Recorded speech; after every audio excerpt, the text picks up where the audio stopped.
Le conflit qui dure depuis de nombreuses années entre les États-Unis et la Corée du Nord pourrait être en voie de se régler.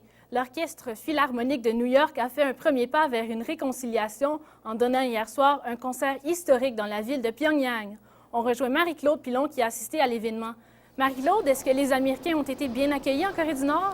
Bien, j'ose dire, contrairement à ce qu'on pourrait penser, oui, les Américains ont été bien accueillis ici. D'ailleurs, ils avaient été invités donc par le ministère de la Culture. Et ça, bon, malgré le fait que le conflit, en fait, entre les États-Unis et la Corée du Nord dure depuis tout près de 55 ans. Et d'ailleurs, c'est la raison pour laquelle on dit que ce concert-là en est un historique, puisque c'est la première tentative de rapprochement entre les deux pays qui survient depuis le début de ce conflit. Et d'ailleurs, les États-Unis ont fait preuve de bonne foi hier soir puisqu'ils ont entamé le concert en interprétant donc l'hymne national de la Corée du Nord. Et le public, donc, qui était composé de 1500 personnes, a été conquis. Et ils ont même réservé une ovation debout donc aux musiciens américains à la fin de leur performance. Est-ce qu'on peut affirmer que les deux pays se sont réconciliés?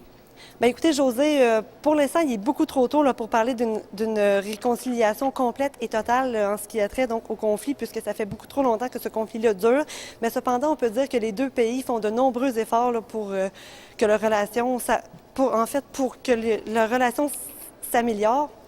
Et d'ailleurs, les États-Unis ont envoyé Condoleezza Rice afin qu'elle tente. Bon, ils l'ont envoyée en tournée, donc elle fera Pékin, Séoul, Tokyo et passera ici même en Corée là, pour tenter donc d'entamer un processus de paix qui permettrait à la Corée du Nord et aux États-Unis d'avoir des relations plus harmonieuses.